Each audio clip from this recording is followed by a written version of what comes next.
முன்னாள் முதலமைச்சர் மரியாதைக்குரிய ஐயா மு.க. ஸ்டாலின் அவர் தலைமையில் நடந்த அனைத்து கட்சி கூட்டத்தில் இங்க இருக்கின்ற அத்தனை உறுப்பினர்களும் சேர்ந்துதான் நீங்க 7.18% மிகாமல் குறையாமல் இருந்தால் ஆதரிக்கிறோம்னு நீங்களாம் தான் சொல்லி இருக்கிறீங்க. இப்ப ஸ்டாண்ட் மாறுது என்று சொன்னால் யார் மாத்துகிறார்கள் என்பதுதான் இங்க இருக்கக்கூடிய மிகப்பெரிய கேள்வி. கடந்த ஏப்ரல் 16ஆம் தேதி தொகுதி மறுவரையறை உள்ளிட்ட 3 சட்டத்திருத்த மசோதா கொண்டு வந்த உள்துறை அமைச்சர் அமித்ஷா அவர்கள் அவர் உள்ள ஒண்ணு பேசுறாரு, வெளியில ஒண்ணு பேசுறாரு. அதுக்கான என்ன இருக்கு, ஆதாரத்தை என்ன இருக்குன்னு நம்ம சொல்றோம். அதாவது நம்ம பாட்டாளி மக்கள் கட்சி நண்பர் என்னன்னா மருத்துவர் ராமதாஸ் அவர்களை காப்பாற்றுறதை விட மோடி அவர்களை காப்பாற்றுறதை நீங்க இருக்கீங்க. நம்முடைய அமைச்சர் சொன்ன கருத்துக்களை பிரதம மந்திரி பேரோ அது வேணா நம்ம எடுத்துடலாம். நம்ம அது தேவையில்லை. அன்னைக்கு தீர்மானத்திலிருந்து நாங்க ஒன்னும் வலுவல திமுக பொறுத்த வரைக்கும் அந்த தீர்மானத்தில். ஆனால் ஒருவேளை மாற்றம் வருகிறது என்று சொன்னால் தமிழ்நாட்டில் 7.18% குறையாமல் எங்களுடைய பாதிக்காமல் இருக்க வேண்டும் என்பதுதான் திமுகவினுடைய நிலைப்பாடு. திமுக நிலைப்பாட்டில் தான் எங்க எல்லாருக்கும் சந்தேகமே. இந்த சட்டம் கொண்டு வரப்பட்டால் திமுக எதிர்த்து வாக்களிக்கும் ஒரு வார்த்தை கூட திமுக தரப்பிலிருந்து வரவில்லை. 7.18% வரும்பொழுது எந்த பாதிப்பும் இருக்காதுன்னு அவங்களுடைய தலைவர் மரியாதைக்குரிய திருமாவளவன் அவர்கள் அனைத்து கட்சி கூட்டத்தில் சொல்லியிருக்காரு. அமித்ஷா சொன்னது வெளியில ஒன்னு சொல்றாரு, உள்ள ஒன்னு சொல்றாருன்னா அவர்களுடைய தலைவர் அன்னைக்கு தீர்மானத்தில் எடுத்த நிலைப்பாடு ஒன்று, இங்க சட்டமன்றத்தில் எடுக்கின்ற தீர்மானம் என்பது வேறு. இங்க இரட்டை தீர்மானம் எடுக்கிறது யார்? நீங்கள் வேண்டுமானால் உங்கள் கட்சியை காப்பாற்றிக் கொள்வதற்கு நீங்கள் நிலைப்பாடை மாற்றிக்கலாமே தவிர பாட்டாளி மக்கள் கட்சி என்றைக்கும் எங்கள் நிலைப்பாடை நாங்கள் மாற்றிக் கொள்வதில்லை. நாடாளுமன்றத்தில் எங்களுடைய கட்சியினுடைய தலைவர் எழுச்சி தமிழர் தொல்காப்பியன் திருமாவளவன் அவர்கள் என்ன பேசினாரோ அதைத்தான் நான் இங்கே சுட்டிக்காட்டுகிறேன். பாஜகவினுடைய செயல்பாடுகள் எந்த அளவுக்கு அரசியலமைப்பு சட்டத்துக்கு எதிராக இருக்கிறது. நீங்க வெளியில மேடை போட்டு 2 விவாதமா வைத்துக் கொள்ள சட்டமன்ற அனுமதிக்க இயலாது. மாண்புமிகு பேரவைத் தலைவர் அவர்களே, மாண்புமிகு அமைச்சர் அவர்கள் சொல்லும் பொழுது தமிழ்நாட்டிற்கு பாதிப்பு ஏற்படும் என்று அவர் சொல்கிறார்.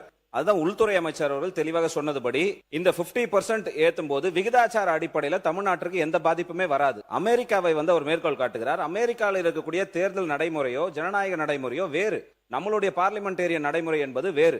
இங்க பொறுத்த வரைக்கும் ஒரு கான்ஸ்டிடியூஷனல் அமெண்ட்மெண்ட் பில் வருதுன்னா 2 மடங்கு நாடாளுமன்ற உறுப்பினர்கள் ஓட்டெடுப்பு நடத்தினா மட்டும்தான் அது பாஸ் ஆகும். அப்படி இருக்கும் பொழுது விகிதாச்சார அடிப்படையில தமிழ்நாட்டிற்கு எந்தவித பாதிப்புமே வராது. நமக்கு கூடுதல் பலம் என்று சொன்னால் உறுப்பினர்கள் அதிகமாக தான் கிடைப்பார்கள். இதையும் தாண்டி முன்னாடி நடந்த முன்னாள் முதலமைச்சர் மரியாதைக்குரிய ஐயா மு.க. ஸ்டாலின் அவர் தலைமையில் நடந்த அனைத்து கட்சி கூட்டத்தில் இங்க இருக்கின்ற அத்தனை உறுப்பினர்களும் சேர்ந்துதான் நீங்க 7.18% மிகாமல் குறையாமல் இருந்தால் ஆதரிக்கிறோம்னு நீங்களாம் தான் சொல்லி இருக்கிறீங்க. இப்ப ஸ்டாண்ட் மாறுது என்று சொன்னால் யார் மாத்துகிறார்கள் என்பதுதான் இங்க இருக்கக்கூடிய மிகப்பெரிய கேள்வி. தமிழ்நாட்டிற்கு எந்த பாதிப்பும் வராது. பார்லிமெண்டேரியன் இருக்கு டிவிக்கு நான் கூடிட்டேன். அனைத்து கட்சி கூட்டத்தில் நம்முடைய நீர்வளத்துறை அமைச்சர் பகிர்ந்திருக்கிறாரு, நம்முடைய அமைச்சர் அவருக்கு பங்கேற்றிருக்கிறாரு, கம்யூனிஸ்ட் கட்சியினுடைய தலைவர்கள் பங்கேற்று கையெழுத்து போட்ட தீர்மானம் அனைத்து கட்சி கூட்டத்தினுடைய தீர்மானம் இருக்கிறது. அன்றைக்கு எடுத்த நிலைப்பாடு 7.18% குறையாமல் இருந்தால் இந்த தீர்மானத்தை ஆதரிக்கிறோம் சொல்லி இருக்கிறாங்க. எல்லாம் நீங்களும் தான் கையெழுத்து போட்டுக்கிறீங்க. காங்கிரஸ் ஃபேர் டீலிமிட்டேஷன் வேணும்னு பார்லிமெண்ட்ல போராடினாங்க. இப்ப ஏன் நோ டீலிமிட்டேஷன் மாறுறீங்க? நிலைப்பாடை ஏன் மாத்துறீங்க? ஃபேர் டீலிமிட்டேஷன் வேணும் தான் உங்களுடைய பாராளுமன்ற உறுப்பினர்கள் பாராளுமன்றத்திலேயே வெளியில போராடினாங்க. இப்ப நோ டீலிமிட்டேஷன் மாத்துறது காங்கிரஸ் கட்சி தான். நிலைப்பாடை மாற்றுவதெல்லாம் இல்லை. தமிழ்நாட்டிற்கு எந்த பாதிப்பும் வராது. அதையும் தாண்டி ஒண்ணு உள்துறை அமைச்சர் அமித்ஷா அவர்கள் நாடாளுமன்றத்தில் உறுதிமொழி கொடுத்திருக்கிறார். நாடாளுமன்றத்தில் ஒரு உள்துறை அமைச்சர் சொன்னார்னா அது அஷூரன்ஸ்ல போயிடும். அதை விவாதம் பண்ணுவது என்பது ஒரு அமைச்சருடைய பதிலை விவாதம் செய்வதற்கு சமம். ஒரு நாடாளுமன்ற உள்துறை அமைச்சர் தமிழ்நாட்டிற்கு எந்த பாதிப்பும் வராதுன்ற அஷூரன்ஸ் கொடுத்திருக்கிறார். அந்த அஷூரன்ஸ் நம்பிக்கையில தான் நம்ம இருக்க வேணும். சமூக நீதித்துறை அமைச்சர் மாண்புமிகு பேரவைத் தலைவர் அவர்களே, கடந்த ஏப்ரல் 16ஆம் தேதி தொகுதி மறுவரையறை உள்ளிட்ட 3 சட்டத்திருத்த மசோதா கொண்டு வந்த உள்துறை அமைச்சர் அமித்ஷா அவர்கள் அங்கே உரையாற்றும் போது, மக்களவையில் அவர் உரையாற்றும் போது ஒரு செய்தியை சொல்கிறார். தொகுதி மறுவரையால் தென் மாநிலங்கள் பாதிக்கப்படும் என்ற உண்மைக்கு மாறான ஒரு வாதத்தை முன்வைக்கின்றனர். அது மிகவும் தவறானது.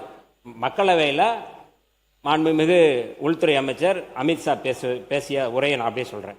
கர்நாடகம், ஆந்திரா, தெலுங்கானா, தமிழ்நாடு மற்றும் கேரளம் ஆகிய மாநிலங்களின் தற்போதைய மக்களவை இடங்களின் சதவீதம் 23.76% ஆகும். மக்களவை இடங்களை 50% என உயர்த்தி இந்த 5 மாநிலங்களுக்கிடையே பகிர்ந்தால் இடங்களின் சதவீதம் 23.87% என்று அதிகரிக்குமே தவிர குறையாது. அதாவது 543 இடங்களில் தற்போதைய 129 என்ற எண்ணிக்கை 195 என உயரும். அது இந்த மாநில சவுத் மாநிலங்களில் அவர் சொல்றார் உயரும் என உள்துறை அமைச்சர் விளக்கமாக சொன்னார்.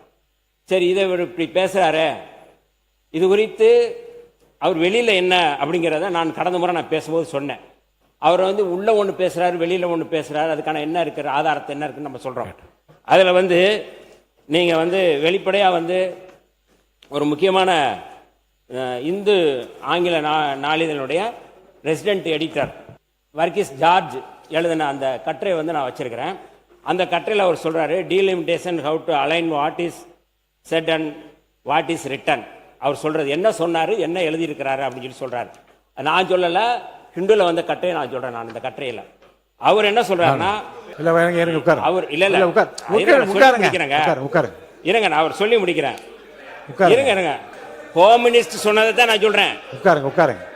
இது குறித்து இருங்க, இது குறித்து இல்ல அவர் அந்த கட்டுரை நான் சொல்லி முடிச்சிடறேன். இல்ல அவர் என்ன சொல்றாரு, மக்களவையில் பேசிய அந்த கருத்து அவர் கொண்டு வந்த மசோதாவில் இல்லை என்பதை அவர் சொல்றாரு. அதைத்தான் நாங்க சொல்றோம். மசோதாவில் இல்லாததை அவர் வந்து மக்களவையில் பேசுகிறார் என்றால் அதுதான் ஏமாற்று வேலை. அமித்ஷா உள்ளே வைத்து உள்ள ஒண்ணு பேசுறாரு, மசோதாவில் ஒண்ணு சொல்றாரு அப்படிங்கறத நம்ம இதுல சொல்ல வரோம். ஏமாற்று வேலை என்ற வார்த்தையை நான் அவைக்கு நீக்கிறேன். இல்ல அது நான் ஆதாரத்தோட சொல்றேன். நீங்க ஆதாரத்தோட சொல்றேன். நான் ஆதாரம்லாம் நான் பேசல, இந்த கட்டுரையின் அடிப்படையில் நான் பேசுறேன். மசோதாவில் இங்க வருங்க, அதாவது நம்ம பாட்டாளி மக்கள் கட்சி நண்பர் என்னன்னா, மருத்துவர் ராமதாஸ் அவர்களை காப்பாற்றுறதை விட மோடி அவர்களை காப்பாற்றுறத நீங்க இருக்கீங்க. இல்ல நீங்க இருங்க, நான் வந்து சட்டத்தின் அடிப்படையில் பேசுறேன், மக்களவையில் என்ன பேசுறாங்க அடிப்படையில் பேசுறேன். இல்ல நீங்க பேசுனது என்னங்கறத நான் சொல்றேன். நான் அவ்வளவுதான். மாண்புமிகு பொதுப்பணித்துறை அமைச்சர் வரலாம் மாண்புமிகு ஒரு நிமிஷம் நான் பேசி முடிச்சேன். மாண்புமிகு பேரவைத் தலைவர்களே, ஏற்கனவே மாண்புமிகு பேரவைத் தலைவர்களே, முடிக்கிறேன். நம்மளுடைய அமைச்சர் நான் சொல்றேன், நம்முடைய அமைச்சர் சொன்ன கருத்துக்களை வந்து பிரதம மந்திரி பேரோ அது வேணா நம்ம வந்து எடுத்துடலாம். நம்ம அது தேவையில்லை. பேசிடுறேன். இல்ல சப்ஜெக்டுக்கு வந்துடலாம். ஒரு நிமிஷம் நான் பேசிடுறேன். உங்க சார்பாகவும் பேசிடுறேன். ஆனா மூத்த உறுப்பினர் மாண்பு பேரவைத் தலைவர்களே, இங்கு எந்த கட்சியையும் பத்தி நம்ம பேச வேணாம். திருப்பியும் சொல்றோம், மாநில உரிமைகள் சம்பந்தப்பட்ட பிரச்சனை இது. அதுல அண்ணாவுடைய முழக்கம் பாராளுமன்றத்தில் என்ன முழங்கினாரோ, நம்மளுடைய முன்னாள் சட்டத்துறை அமைச்சர் சொன்னதுல நாங்கள் உடன்படுறோம். அம்மையார் இந்திரா காந்தி அம்மையார் இருக்கும்போது, வாஜ்பாய் இருக்கும் பொழுது திமுக அன்னைக்கு அழுத்தம் கொடுத்து அன்னைக்கு ஒரு சிறப்பு சட்டத்தை கொண்டு வந்தாங்க. இந்த 7.18 நிலைப்பாடுங்கிறது நம்ம ஒத்துக்கிறோம். ஆனால் ஒவ்வொரு காலகட்டத்திலையும் ஒன்றிய அரசு ஒரு புதுசா ஒரு பாலிசி கொண்டு வரும். இன்னைக்கு நம்ம வந்து சில உறுப்பினர்கள் சொன்னாங்க, இல்ல ஒன்றிய அரசு நமக்கு இந்த மாதிரி ஒரு ஆஃபர் கொடுக்கறாங்கன்னு. இந்த கடந்த 12 வருஷமாக கொண்டு வந்த அனைத்து சட்டங்களும், முக்கியமாக தென் மாநிலம் மட்டுமே தமிழ்நாட்டுக்கு நீட்டா இருக்கட்டும், ஜிஎஸ்டியா இருக்கட்டும், அனைத்து சட்டங்களும் நமக்கு எதிராக கொண்டு வந்த சட்டம். அதுக்காக திமுகவும் போராடி இருக்கு. அப்ப ஒரு ஆஃபர் கொடுக்கறாங்கன்னா அது தமிழ்நாடு நல்லதுக்காக அந்த ஆஃபர் கொடுக்கல, அதுக்குள்ள ஒரு தேர்தல் அரசியல் இருக்கும். அப்ப இங்க 50% இன்க்ரீஸ் ஆகும் பொழுது, முக்கியமா வட மாநிலங்களுக்கு கூடிய, முக்கியமா இந்தி பேசக்கூடிய மாநிலங்கள் அளவுக்கு அதிகமான நம்பர்ஸ் அதிகமாகும் பொழுது தேர்தல் பிரச்சாரங்கள் அதுக்கு வந்து பயன்படும். அப்ப நம்மளுடைய வாய்ஸ் எதிர்கால தேர்தல்ல இன்னும் நம்ம வந்து இழக்க வேண்டிய சூழ்நிலை வரும். அதனாலதான் அன்னைக்கு தமிழ்நாட்டிலிருந்து ஏற்பட்ட குரல், முக்கியமாக தென் மாநிலிருந்து ஏற்பட்ட குரலை அம்மையார் இந்திரா காந்தி அம்மாவும் சரி, வாஜ்பாய் அவர்களும் சரி செவிசாய்த்து ஒரு சிறப்பு சட்டத்தை கொண்டு வந்தாங்க. நம்மளுடைய சட்டமன்ற உறுப்பினர் சொல்ற மாதிரி பாராளுமன்ற உறுப்பினர்களுடைய பணி வந்து லோக்கல் அட்மினிஸ்ட்ரேஷனுடைய ஒர்க்கு கிடையாது. பாராளுமன்றத்தில் போய் சட்டத்தை இயற்றக்கூடிய பணி அவங்க லோக்கல் அட்மினிஸ்ட்ரேஷன்ல வர வேண்டிய அவசியம் இல்ல. அதனால பாப்புலேஷன் பேஸ் பண்ணி இது அந்த காலத்துல இருந்து இப்ப இல்ல, இந்திரா காந்தி அம்மையார் காலத்துல இருந்து, வாஜ்பாய் அம்மையார் காலத்துல இருந்து எல்லா கட்சிகளும் 7.18 பாப்புலேஷன் பேஸ் பண்ணி தான் பிக்ஸ் செய்யப்பட்டது. அது முதல் நீங்க புரிஞ்சுக்கோங்க. அது ஒண்ணு புதுசா, அது ஒண்ணும் நம்மளுடைய இப்ப வந்து நம்ம இந்தியாவிலே அதிகமான ஜிடிபியில தமிழ்நாடு நம்பர் 2 இருக்கு. இப்படி மத்திய அரசு சொல்லலாமே, ஒன்றிய அரசு அதிகமான ஜிடிபிக்கு அதிகமான எம்பி கொடுக்கலான்னு சொல்லாமே. நம்ம கஷ்டப்பட்டு எஜுகேஷன் உருவாக்கி இருக்கோம். கீழ இருந்து நம்ம வந்து பாத்தீங்கன்னா 40 காலத்துல நம்மளும் ஒரு பின்னாடி இருந்த மாநிலமா இருந்திருக்கோம், கடினப்பட்டு முன்னேறி மேல வந்திருக்கோம். அப்ப ஒரு சிறப்பு, இந்தியாவிலே அதிகமான பொருளாதாரத்தை உருவாக்கிய மாநிலத்துக்கு ஒரு சிறப்பு பிரதிநிதித்துவம் கொடுக்கலன்னு நம்ம கொடுத்திருக்கலாமே. ஏன் இது வரைக்கும் நம்ம கொடுக்கல? அப்ப நம்ம சொன்னது அன்னைக்கு சொன்னது அவையில புரிஞ்சுக்கல. தமிழ்நாட்டில இருந்து தென் மாநில இருந்து ஒரு பிரதம மந்திரி உருவாகணும்னா ஒரு கட்சி சார்ந்து ஒருத்தர் வந்து பிரதம மந்திரி ஆகணுங்கிறத நாங்க சொல்ல வரல. நம்மளுடைய குரல் பாராளுமன்றத்தில் இப்ப இருக்கக்கூடிய எம்பிகளுக்கு 3 நிமிஷம் பேச டைம் கிடைக்க மாட்டேங்குது. இது வந்து எல்லா உறுப்பினருக்கும் சொல்லிட்டே இருக்காங்க. வருஷம் 365 நாள்ல அண்ணன் திருமாவளவன் அடிக்கடி பதிவு பண்ணிட்டே இருப்பாரு. ஏன் அண்ணன் அன்புமணி அடிக்கடி பதிவு பண்ணிட்டே இருக்காரு. நான் எம்பியா இருக்கும்போது எனக்கு ஒரு 3 நிமிஷம் கூட டைம் கிடைக்கல. இப்படி இருக்கும் பொழுது நாளைக்கு 850 எம்பி ஆக்குறீங்க, இன்னும் ஒரு பாப்புலேஷன் இங்க 1000 எம்பி ஆக்கிங்களா, 1500 எம்பி ஆக்கிங்களா? ஒண்ணு இல்ல. இப்ப இங்க இருக்க 234 எம்எல்ஏ பாப்புலேஷன் பேஸ் பண்ணி நம்ம 500 எம்எல்ஏ ஆகுனா எல்லாத்துக்கும் பேசுறதுக்கு வாய்ப்பு கிடைச்சிருமா? அப்படி கிடையாது. இது வந்து இது அண்ணா சொன்னதுதான். பெரும்பான்மையை பேஸ் பண்ணி ஒரு ஜனநாயகத்தை உருவாக்க முடியாது. அதுதான் அண்ணா சொன்னாரு. அதுல நாங்கள் உடன்படுறோம். 7.18 நீங்க ஃப்ரீஸ் பண்ணி தான் ஆகணும். 50% எம்பியை நீங்க இன்க்ரீஸ் பண்ணீங்கன்னா இல்ல 7 அதுல ஒரு சூட்சமா இருக்கு. அதுதான் நான் திருப்பி சொல்றேன். 7.18 நாங்க 50% எம்பி தரோம் அப்படின்னா வட மாநிலங்களோட பிரதிநிதித்துவம் அதிகமாகும். திருப்பி யூபியோட பிரதிநிதித்துவம் அதிகமாகும் பொழுது, பீகார் ஆகும் போது, மத்திய பிரதேசம் ஆகும் போது, குஜராத் ஆகும் போது, இந்தி பேசக்கூடிய மாநிலங்களுக்கு 50% இன்னும் எம்பிக்கள் அதிகமா கிடைப்பாங்க. இப்ப தமிழ்நாட்டில இருந்து எந்த மக்களும் கோரிக்கை கொடுக்கவில்லை எங்களுக்கு எம்பி அதிகமா வேணும். இப்ப தருமபுரி மக்களோ கிருஷ்ணகிரி மக்களோ இல்ல இங்க சென்னையில இருக்கவங்களோ எங்களுக்கு பாராளுமன்றத்தை உடைச்சு இன்னொரு எம்பி ஆக்குன்னு எங்க கோரிக்கை வந்துச்சு? தமிழ்நாடு மக்கள் இது வரைக்கும் எந்த கோரிக்கை இல்லையே. தமிழ்நாட்டில இருந்து கோரிக்கை வச்ச நீட்டை வந்து அபாலிஷ் பண்ணல, ஜிஎஸ்டி அபாலிஷ் பண்ணல, எஜுகேஷன் சட்டம் அபாலிஷ் பண்ணல. ஆனா தமிழ்நாட்டில இருந்து கோரிக்கை இல்லாம ஒன்றிய அரசு 50% கொடுக்குன்னு சொல்லும் பொழுது அங்க ஒரு அரசியல் இருக்குங்கிறத இங்க இருக்கவங்க எல்லாத்துக்கும் தெரியும். திமுக அதில் உடன்படிக்க கூடாதுங்கிறதா எங்களுடைய வேண்டுகோள். ஏன்னா திமுக கிட்ட எம்பிக்கள் இல்ல 50% உடன்படிக்க கூடாது. அதுதான் நான் சொல்ல வரேன். 50 நமக்கு அதுல உடன்படிக்கலன்னா ரொம்ப சந்தோஷம். அதுல எந்த விதமான கருத்து வேறுபாடு கிடையாது. நான் திருப்பி சொல்லி போறேன். மாநில கொள்கையில் வரும்போது நாம் எல்லாம் இணைந்துதான் ஆகணும். நான் வந்து திமுக எதிராக எந்த கருத்தையும் சொல்லல. தமிழக வெற்றி கழகமும் திமுகவும் அதிமுக ஒரு நிலைப்பாடு எடுத்துருச்சு, அது ஓகே. ஆனால் எப்படி வாஜ்பாய் காலத்திலேயோ எப்படி அம்மையார் இந்திரா காந்தி காலத்திலேயோ மாநில உரிமைக்காக எல்லோரும் சேர்ந்தோமோ, திமுகவும் காங்கிரசும் விசிகேவும் கம்யூனிஸ்ட் தோழர்களும் ஐயுமும் எல்லோரும் சேர்ந்து அப்படி ஒரு 50% வந்தால் கடுமையா எதிர்த்து நிக்கணும். அதுல நாங்க பதிவு பண்றோம். திமுக எதிர்த்து நின்னாங்கன்னா ஏப்ரல் மாசத்துல இந்த பில்ல வந்து வராம பாத்துக்கிட்டு திமுகவோட எம்பிக்கள் காரணம், அதையும் நான் பதிவு பண்றேன். மாநில உரிமை வரும்போது திமுக தான் எதிர்த்து நின்னாங்க. அதுல நாங்க வந்து எந்த திமுக செய்த நல்ல விஷயத்தை நாங்க செய்யல, நாங்க சொல்ல வரல. இப்ப தமிழக வெற்றி கழகம் எம்பிக்கள் இல்ல. ஆனா மக்கள் தேர்ந்தெடுத்தது திமுக 2024 மக்கள் தேர்ந்தெடுத்த மிகப்பெரிய பொறுப்பை திமுக கொடுத்திருக்காங்க. அதோட காங்கிரஸோட சேர்ந்து எல்லோரும் சேர்ந்து நம்ம வந்து கடுமையான ஒரு பதிவை பண்ணுங்கிறதா எங்களுடைய வேண்டுகோள்.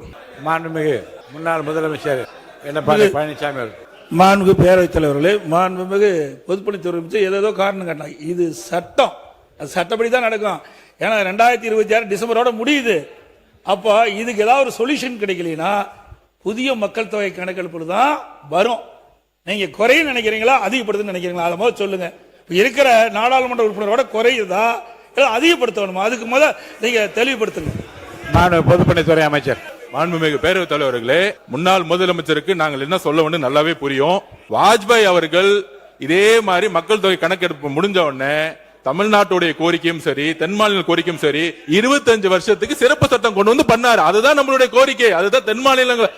இது நம்ம மட்டும் இல்ல, சிறப்பு சட்டம் ஒன்றிய அரசால் கொண்டு வர முடியும். அதுக்கு உங்களுடைய எம்பிகளும் மாநில உரிமைக்காக குரல் கொடுங்கிறது எங்களுடைய வேண்டுகோள். இதுதான் நம்ம சொல்றோம்.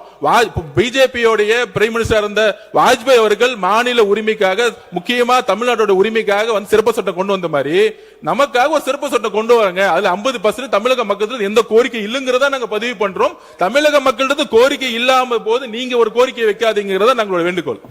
மாண்பு உறுப்பினர் கே நேரு அவர்கள். நான் சொல்லிடுறேன், சேர்த்து சொல்லிருங்க. அவை முன்னவர் மாண்புமிகு பேரவைத் தலைவர் அவர்களே, தெளிவாக இன்றைக்கு இந்த பிரச்சனை வருவதற்கு காரணமே கேட்டால் மின்துறை அமைச்சர் அவர்கள் சொன்னால் நேற்று இந்த சப்ஜெக்டே வரல. ஆனா பத்திரிகையில 543 இல்ல 7.18 வந்தா நாங்க ஒத்துக்கிறோம்னு சொன்ன மாதிரி பத்திரிகையில செய்தி வந்ததுனால தான் இந்த பிரச்சனை இப்ப சபையில வந்திருக்கு. அன்னைக்கு தீர்மானத்திலிருந்து நாங்க ஒன்றும் வலுவல, திமுகவை பொறுத்த வரைக்கும் அந்த தீர்மானத்தில். ஆனால் ஒருவேளை மாற்றம் வருகிறது என்று சொன்னால் தமிழ்நாட்டிலே 7.18% குறையாமல் எங்களுடைய பாதிக்காமல் இருக்க வேண்டும் என்பதுதான் திமுகவினுடைய நிலைப்பாடு. ஒன்று நான் சொல்லிடுறேங்க. எப்படி அவர் சொல்றார் 5 மாநிலங்கள் சேர்ந்தால் ஆட்சி வந்து விடுவார்கள். 543 50% என்று சொன்னால் இது 49 59 வந்தால் அது 120 தான் வரும். அப்போது நான் மெஜாரிட்டி வரணும்னா 400 சீட்டு இருந்தால் தான் மெஜாரிட்டி வர முடியும். நீங்கள் எடுத்தோன்னே 3 மாநிலம் சேர்த்து எப்படி வர முடியும்? இன்னைக்கு இருக்கிற நிலை தான் நாளைக்கு வரும்.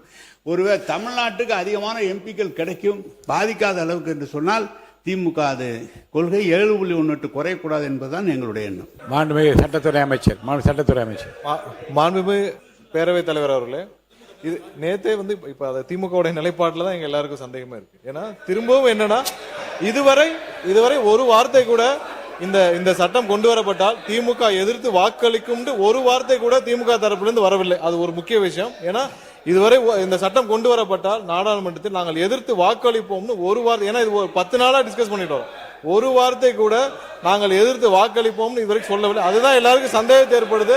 மறைமுகமாக இவர்கள் யாருக்காவது ஆதரிக்கிறது இதுக்கான வெளிப்பாடுகள் இருக்காங்க. மாண்பு பொதுப்பணித்துறை அமைச்சர். அரசியல் பசப்பு வார்த்தைகள்லாம் வேண்டாம். ஒன்னே ஒண்ணுதான், 7.18 543 ஃப்ரீஸ். இவ்வளவுதான் நம்மளுடைய தீர்மானம். 50% ஆஃபர் கொடுத்தா மாண்பு எதிர்க்கட்சியில் பதில் சொல்லணும். சட்டம்லாம் இல்ல, 50% வந்து சட்டம்லாம் கிடையாது. 50% சட்டம் கிடையாது. தயவு செய்து புரிஞ்சு கொள்ளுங்கள். 50% மாநிலத்துக்கு கொடுக்கிறது சட்டம் கிடையாது. திரு வாஜ்பாய் அவர்கள் எப்படி 25 வருஷம் அன்னைக்கு திமுக கொடுத்த கோரிக்கை ஏற்று பண்ணாங்களோ, இதுதான் நாங்க திருப்பி சொல்றோம். திரு வாஜ்பாய் அவர்கள் எப்படி மக்கள் தொகை கணக்கு முடிஞ்சவனன் தென் மாநிலங்கள் கோரிக்கையை ஏற்று எப்படி வந்து 543 ஃப்ரீஸ் பண்ணாங்களோ, அதே சிறப்பு சட்டத்தை கொண்டு வரணுங்கிறதா தமிழ்நாட்டுடைய கோரிக்கை. அதான் தீர்மானம். பெரும்பாலான நபர்கள் அதுக்கு தான் ஓட்டும் போட்டு அந்த தீர்மானம் நிறைவேற்றணும். இப்ப திமுக திருப்பி நம்ம மூத்த உறுப்பினர் 7.18 நினைக்கணும். அதுக்கு மேல இல்ல நான் கேட்ட ஒரு சொல்ல நான் கேட்ட கேள்விக்கு ஒரே ஒரு உங்களுடைய இல்ல அண்ணன் நேரு அண்ணன் வந்து சொன்ன வார்த்தைகள் இன்னும் முழுமை பெறல. அண்ணன் நேரு அண்ணன் கிட்ட ஒரே ஒரு கேள்விதான், 7.18 மெயின்டைன் பண்றோம், அதான் திமுக நிலைப்பாடு. 50% அதிகமான உறுப்பினர்கள் கொடுக்கணும்னு சொன்னாலும் எதிர்த்து நிக்கணும். இதுதான் திமுக அந்த காலத்துல எதிர்த்து நின்னுக்குறத பதிவு பண்றோம். அது எதிர்த்து நிக்கணும். அவ்வளவுதான் சொல்ல முடியும். அவை முன்னவர் பேரவைத் தலைவர் அவர்களே, இந்த கருத்துக்களை எல்லோரும் அவருடைய கருத்துக்களை பரிமாறி இருக்கிறார்கள் ஒவ்வொரு கட்சியின் சார்பாக. இதை தொடர்ந்து இதையே பேசிக் கொண்டிருப்பதை காட்டிலும் மானிய கோரிக்கையை உடனடியாக நீங்கள் கொண்டு பேச அனுமதிக்க வேண்டும் என்று கேட்டுக்கொள்கிறேன். பேரவைத் தலைவர் அவர்களே, இந்த தொகுதி மறுவரையை பத்தி நம்ம வந்து ரொம்ப நாளா பேசிட்டு இருக்கோம். கடந்த அரசாங்கமும் ஒரு சில நிலைப்பாடுகளை எடுத்தாச்சு. ஆனா எங்களை பொறுத்தவரையில 543 பாராளுமன்ற தொகுதிகள் தான் இருக்கணும். ஏன்னா வந்து தமிழகத்தை பொறுத்தவரையில நீங்க மக்கள் தொகை கட்டுப்படுத்தணும்னு சொன்னீங்க, கட்டுப்படுத்தி இருக்கோம். இன்னைக்கு தமிழகத்திலிருந்து அதிகமான வரியை வந்து மத்திய அரசாங்கத்துக்கு நம்ம கொடுக்கிறோம். ஆனா அங்க இருந்து யானை அளவு நம்ம கொடுத்தா வால் அளவு தான் நமக்கு நிதி இங்க கிடைக்குது. அதனால 543க்குள்ளாலே அதை முடிக்கணும். அதுக்கு மேல 50 விழுக்காடு கொடுத்தாங்கன்னா அதுல இங்க இருக்கக்கூடிய ஏதாவது தவறு செய்தா தமிழக மக்கள் அந்த அநீதி விளைத்ததாக தான் நினைப்பாங்க, மன்னிக்க மாட்டார்கள். மாண்புமிகு சமநலத்துறை அமைச்சர் சுருக்கமா கருத்து சொல்லுங்க. இல்ல மாண்புமிகு பேரவைத் தலைவர்கள், நான் வந்து சொன்னதை வந்து திசை திருப்புன்ற வேலையில தான் வந்து செய்யறாங்க பாஜகவும் பாமகவும் சேர்ந்து. ஏதை நான் சொல்றேன் அப்படின்னா, இல்ல நான் அதாவது வந்து மக்களவையில் பேசிய மாண்புமிகு உள்துறை அமைச்சர் அந்த மசோதாவில் சொல்லப்படுகின்ற செய்தி அதுல இல்ல, மசோதாவில் சொல்லப்பட்டது வேறு, அவர் பேசியது வேறு அப்படிங்கிற செய்தியை தான் சொல்றேன். அதுல நான் ஆதாரமா வந்து ஹிண்டுல வந்ததை நான் சொல்றேன். நான் அதுல வந்து ரொம்ப முக்கியமா மக்கள் தொகை நான் சொல்றேன். இருங்க, நான் படிச்சிடறேன். படிக்க விடுங்க. மக்கள் தொகை கணக்கெடுப்பு அடிப்படையில் தொகுதி மறுவரையறை ஆணையம் மாநிலங்களுக்கான தொகுதிகளை வரையறுக்கும் என்றுதான் மசோதாவில் சொல்லப்பட்டிருந்ததை தவிர அமித்ஷா அவர்கள் விளக்கியபடி 50% உயர்வு என்பதெல்லாம் எங்குமே இல்லை என்று தான் சொல்லி இருக்கிறாங்க. இதுதான் என்னுடைய கருத்து. எப்படி நான் முடிக்கிறேன். கணேஷ்குமார் உட்காருங்க. மாண்புமிகு பேரவைத் தலைவர் அவர்களே, யாரையும் காப்பாற்ற வேண்டிய சூழ்நிலையில் பாட்டாளி மக்கள் கட்சி இல்லை. சரி, இன்னும் சொல்ல வேண்டும் என்று சொன்னால் எங்களுடைய நிறுவனர் மருத்துவர் ஐயா அவர்கள் தான் தமிழ்நாட்டிலேயே அதிக அரசியல் அடக்குமுறைக்கு உள்ளாகப்பட்ட தலைவர் எங்களுடைய நிறுவனர் மருத்துவர் ஐயா. அதையெல்லாம் ஒவ்வொரு காலகட்டத்திலையும் பாட்டாளி மக்கள் கட்சியை தடை செய்யணும்னு சொன்ன காலம் எல்லாம் உண்டு. அதுல இருந்து மீதி தான் வந்திருக்கிறோம். நாங்க இந்த நாட்டினுடைய அரசியலமைப்பு சட்டத்தை காப்பாற்றப்பட வேண்டும். ஏன் அதற்கு முதல் நாள் நீட்டுக்கு கொண்டாந்த தீர்மானத்துக்கு ஆதரவாக தானே இருந்தோம். யாரை காப்பாத்துறதுக்கு இருந்தோம்? தமிழ்நாட்டுடைய உரிமையை காப்பாத்துறதுக்கு தானே நீட்டுக்கு ஆதரவாக நாங்க இருந்தோம். காவேரி பிரச்சனையில் வந்தப்போ நாங்க யாருக்கு ஆதரவாக இருந்தோம்? அதே பிஜேபிக்கு எதிரான நிலை தானே நாங்க எடுத்தோம். இது பொறுத்தவரை நாங்க சொல்வது என்னவென்று சொன்னால், மாண்புமிகு அமைச்சர் சொல்வது போல கோரிக்கை எல்லாம் எழுவதல்ல. மக்கள் தொகை கணக்கெடுப்பின் அடிப்படையில் தொகுதி வரையறுப்பு செய்யும் என்றால் பாட்டாளி மக்கள் கட்சி எதிர்க்கும். உங்க கூட தான் நிற்போம். மக்கள் தொகை அடிப்படையில் வந்ததுன்னா நமக்கான பாதிப்பு ஏற்படும். நம்மளுடைய விகிதாச்சார அடிப்படை குறையும். 100% அரசு கொண்டு வர தீர்மானத்துக்கு ஆதரவாக தான் நாங்க இருப்போம். நாங்க சொல்வது என்னவென்று சொன்னால், இது யாரை கேட்டு வர்றதெல்லாம் இல்ல. சட்டம் வருவது என்றால் காலாவதி ஆகும் போது மறுவரை. இப்ப உள்ளாட்சி தேர்தல் வரப்போகுது. உள்ளாட்சிக்கு 10 வருஷத்துக்கு ஒரு தடவை மறுவரை கேட்கணும். எந்த உள்ளாட்சியில கேட்டாங்க? எந்த உள்ளாட்சியில எங்களுக்கு மறுவரை பண்ணுங்கன்னு யார் வந்து கேட்டா? யாரை கேட்கல. சட்டம் காலாவதி ஆகும் போது மறுவரை என்பது தானாக நடக்கும். 7.18% வரும்பொழுது எந்த பாதிப்பும் இருக்காதுன்னு அவங்களுடைய தலைவர் மரியாதைக்குரிய அண்ணன் திருமாவளவன் அவர்கள் அனைத்து கட்சி கூட்டத்தில் சொல்லியிருக்காரு. இப்ப அமித்ஷா சொன்னது வெளியில ஒண்ணு சொல்றாரு, உள்ள ஒண்ணு சொல்றாருன்னா, அவர்களுடைய தலைவர் அன்னைக்கு தீர்மானத்தில் எடுத்த நிலைப்பாடு ஒன்று, இங்க வந்து சட்டமன்றத்தில் எடுக்கின்ற தீர்மானம் என்பது வேறு. இங்க வந்து இரட்டை தீர்மானம் எடுக்கிறது யாருன்னா, இப்ப தென் மாவட்டத்திலிருந்து தென் மாநிலத்திலிருந்து வரணும்னா தேவகவுடா வந்திருக்கிறாரு, நரசிம்மராவ் வந்திருக்கிறாரு. இவங்க எல்லாம் தென் மாநிலத்திலிருந்து வந்த பிரதமர்கள் தான். தென் மாநிலத்திலிருந்தும் இதுக்கு முன்னாடி பிரதமர் வந்திருக்கிற நிலைப்பாடுகள் என்பது உண்டு. நீங்கள் வேண்டுமானால் உங்கள் கட்சியை காப்பாற்றிக் கொள்வதற்கு நீங்கள் நிலைப்பாடை மாத்திக்கலாமே தவிர பாட்டாளி மக்கள் கட்சி என்றைக்கும் எங்கள் நிலைப்பாடை நாங்கள் மாற்றிக் கொள்வதில்லை. அன்னைக்கு தீர்மானத்தில் என்ன நிலைப்பாடு எடுத்தோமோ அதே நிலைப்பாடு தான் இருப்போம். விடுதலை சிறுத்தைகள் வேண்டும் என்றால் உங்கள் அரசியலையும் கட்சியும் காப்பாற்றிக்கிறதுக்கு வேலை நிலைப்பாடு எடுங்க. இதோட இந்த பிரச்சனை மறுவரை பொறுத்த வரைக்கும் ஏற்கனவே அரசின் சால் தீர்மானம் நிறைவேற்றப்பட்டிருக்கிறது. அதிலே பல கருத்துக்களை உறுப்பினர் சொல்லியிருக்கின்றீர்கள். எந்தெந்த கட்சி என்னென்ன முடிவு எடுக்க போகுது என்பதை நான் காலத்திற்கு விட்டு விடுகிறேன். அப்போது பார்த்துக் கொள்ளலாம். மாண்புமிகு உறுப்பினர் கே நேரு அவர்கள். மாண்புமிகு அமைச்சர், சுற்றுலாத்துறை அமைச்சர் காங்கிரஸ் கட்சியினுடைய நிலைப்பாடை பற்றி சொன்னார். நாடாளுமன்றத்தில் காங்கிரஸ் வேணுகோபால் அவர்கள் தான் 50% உயர்வுக்கு சட்ட ரீதியான அங்கீகாரம் கேட்டு டீலிமிட்டேஷன் பில்லை சேர்க்க கோரினார். உங்களுடைய தலைவர் வேணுகோபால் அவர்கள் தான். உள்துறை அமைச்சரும் டைம் கொடுங்கள், நான் சேர்த்து மசோதாவை தாக்கல் செய்கிறேன் என்று பதில் சொல்லியிருக்கிறார். எனவே உங்களுடைய வேணுகோபால் அவர்கள் தான் கேட்டிருக்கிறார். உறுப்பினர் மாண்புமிகு பேரவைத் தலைவர் அவர்களே, நாடாளுமன்றத்தில் எங்களுடைய கட்சியினுடைய தலைவர் எழுச்சி தமிழர் தொல்காப்பியன் திருமாவளவன் அவர்கள் என்ன பேசினாரோ அதைத்தான் நான் இங்கே சுட்டிக்காட்டுகிறேன். பாஜகவினுடைய செயல்பாடுகள் எந்த அளவுக்கு அரசியலமைப்பு சட்டத்துக்கு எதிராக இருக்கிறது. நீங்க முத்தலாக் சட்டமா இருக்கலாம், அல்லது வக்வாரிய திருத்த சட்டமா இருக்கலாம், எந்த சட்டமா இருந்தாலும் சொல்றேன், அதை எதிர்த்து பேசக்கூடிய இயக்கம் விடுதலை சிறுத்தைகள். நீங்க வெளியிலே மேடை போட்டு 2 விவாதமா வைத்துக் கொள்ள சட்டமன்ற அனுமதிக்க இயலாது.